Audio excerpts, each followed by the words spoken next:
আসসালামু আলাইকুম রাহমাতুল্লাহ। আশা করি সবাই ভালো আছেন।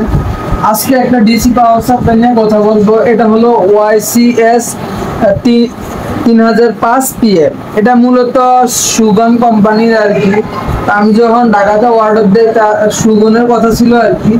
তো 305 PM। তো আমি ল্যাপটপ সার্ভিসিং করার কারণে এটা নেওয়া আর কি। যারা মোবাইল সার্ভিসিং এর কাজ করতে চান তারও এটা ইউজ করতে পারবেন খুব অনায়াসে। আমরা সাধারণত ইউএসবি পোর্ট ইউজ করি।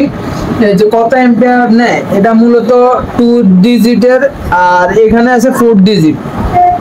তো আমি প্রথমে 3010 PM যেটা 10 অ্যাম্পিয়ারের ওটা নেওয়ার জন্য চেষ্টা করছি, কিন্তু দুর্ভাগ্য হলো সত্য যেটা পাই নাই, তাই এটা নিয়ে নিলাম আর কি।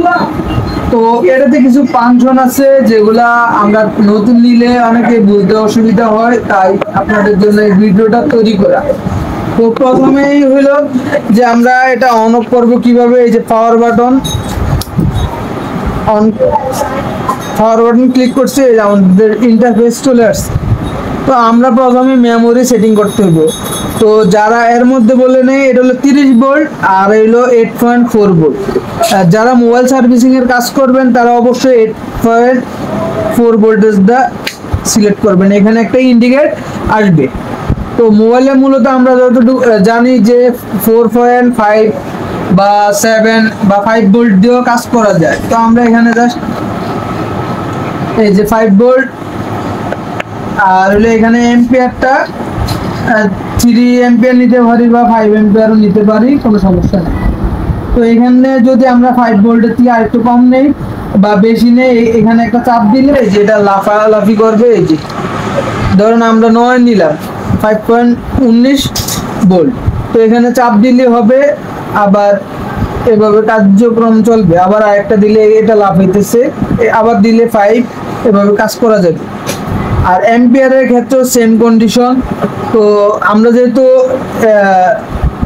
5 ভোল্টেজ রাখবো, রাখার পরবর্তীতে 4.8 ভোল্ট রাখলাম, আর অ্যাম্পিয়ার দিলাম 3 অ্যাম্পিয়ার। আমাদের অটো সেটিং হয়ে গেছে।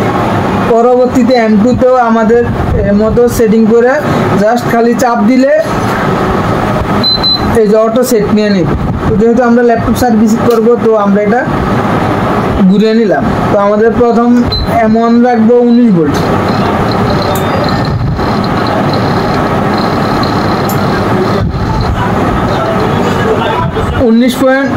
বা 20 ভোল্টও রাখা যায়, সমস্যা নাই। আর অ্যাম্পিয়ার রাখবো 5, আর M1 এ চাপ দিব। আমাদের সেট আপ হয়ে গেছে। M2তে আমরা সিলেক্ট করব, তাও এটা 19 ভোল্ট দিব। আর এখানে অ্যাম্পিয়ার দিব 4 অ্যাম্পিয়ার। M2 set up. M3তে যেহেতু আমরা শর্ট কিলার হিসাবে ইউজ করব, তো আমরা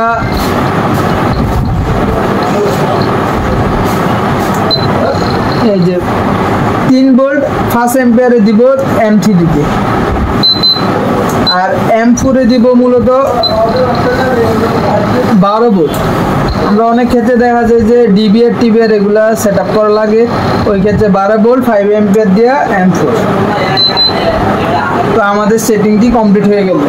আমরা M1 এ চাপ দিব, চলে আসছে। M2তে 19 ভোল্ট, M3তে 3 ভোল্ট, M4 এ 11 ভোল্ট। ঠিক আছে। তো আমাদের কন্টাক্ট ও সিপি নামে যে বাটনটা, এটার কাজ এটা নিয়ে এখন আমাদের কার্যক্রমটা। তো কন্টাক্ট ও সিপিতে আমরা যখন একটা মাদারবোর্ডে শর্ট হয় কিনা বা শর্ট আছে কিনা, যখনই আমরা এটা প্রবেশ করাবো, তখন যদি শর্ট থাকে তখন এই যে একটা আওয়াজ করবে, এই যে এরকম একটা আওয়াজ করতেছে।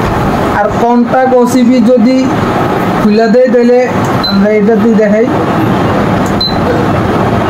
বা আমরা ভোল্টেজটা রকমের দিই।